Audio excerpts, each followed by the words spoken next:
Oke, kita masih di halaman 29. Kita lanjut pada kalimat yang kedua. Pak Udin was at the kitchen. He made fried rice. Oke. Pak Udin sedang berada di dapur. Dia membuat nasi goreng ya. Dia membuat nasi goreng, padahal di sini ikan. Oke, sebelum kita ke situ kita lihat dulu nih. Nih. Tadi Pak Hamid mana sini? Oke. Pak Udin was at the kitchen. Kalau kita lihat di sini tadi bahwa was digunakan untuk menjelaskan past tense atau kejadian yang sudah lewat. Berarti di sini Pak Udin sudah berada di dapur itu sudah lewat. Kita nggak tahu. Di sini tidak ada keterangan waktu sebenarnya, tapi kita sudah tahu dari to be yang digunakan. Ya. Dari to be yang digunakan kita sudah tahu bahwa Pak Udin itu sudah berada di dapurnya bukan sekarang, tapi mungkin tadi 1 jam yang lalu, atau tadi pagi, atau malah kemarin, atau malah seminggu yang lalu, kita nggak tahu. Yang jelas sudah lewat. Oke, Pak Udin was at the kitchen. Pak Udin waktu itu ada di dapur. Nah, kayak gitu, kurang lebihnya kayak gitu. He made a fried rice. Nah, sini dia menggunakan kata made. Sebenarnya kata made ini diambil dari kata make. Harusnya dia kayak gini. Make. Nah, cuma ini kan kata kerja pertama nih. Make ini kata kerja pertama. Ketika dia berubah menjadi kata kerja yang kedua, dia akan berubah menjadi made, gitu ya. Dia akan berubah menjadi made atau made.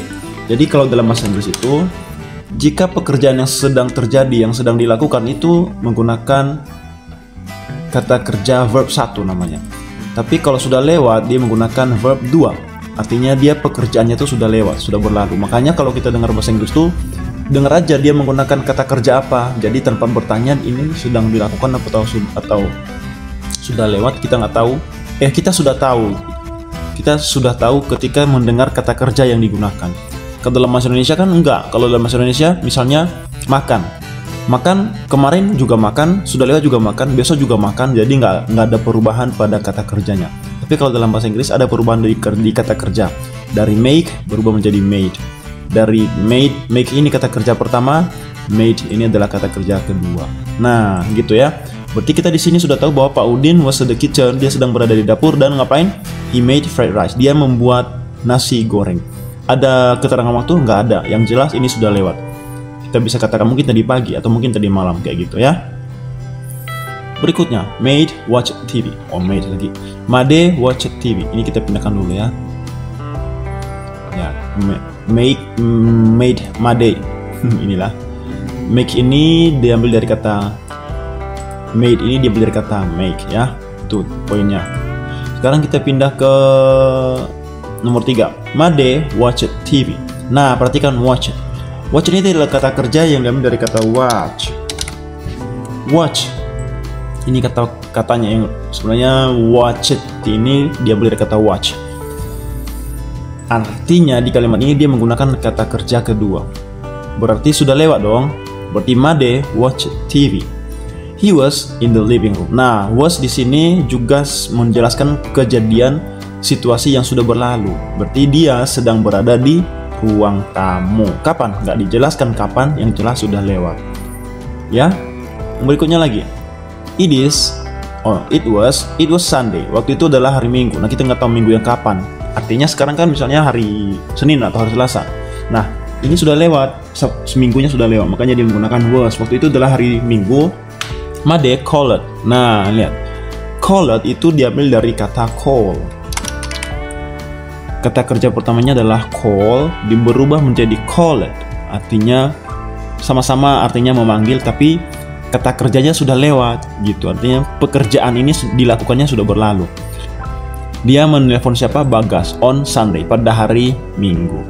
Sama dengan ini, Bu Maria was the garage. Ibu Maria ada di garasi dan dia ngapain?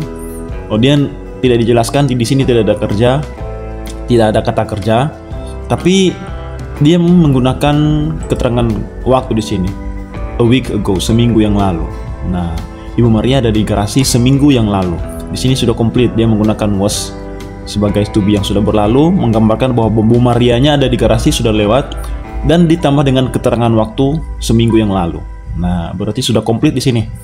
Udah makin jelas. Sama di sini juga sudah makin jelas pada hari Minggu, tapi sini kurang jelas. Walaupun kurang jelas, tapi kita sudah tahu bahwa Made-nya nontonnya bukan sekarang, tapi sudah lewat gitu ya. Nih, Made and his family. Made dan keluarganya were at the dining room, sedang berada di ruang makan. It was Saturday. Waktu itu adalah hari Sabtu. Nah, kita nggak tahu Sabtu yang kapan, Sabtu seminggu yang lalu atau Sabtu 2 minggu yang lalu, kita nggak tahu. Yang penting sudah berlalu. Gitu ya. Jadi itu perbedaan penggunaan muni were. Kenapa di sini pakai were? Ya, kita di sini tanya dulu kenapa di sini pakai were sementara di sini was. Jawabannya ada di sini. Nah, were. Jadi di sini di contoh tadi ini Made and his family, ini kata ganti yang cocok untuk ini adalah they, mereka. Tahu they. Nah, sementara ini kan subjeknya ada berapa orang nih? Made dan his family dan keluarganya. Berarti mereka tuh banyak, jamak, makanya menggunakan they. Nah, sementara they, jika subjeknya they maka akan menggunakan were. Dari are berubah menjadi were. Makanya di sini Made and his family were at the dining room. It was Saturday. Oke, sampai di sini dulu video kita. Kita akan lanjut pada halaman 30. Dadah.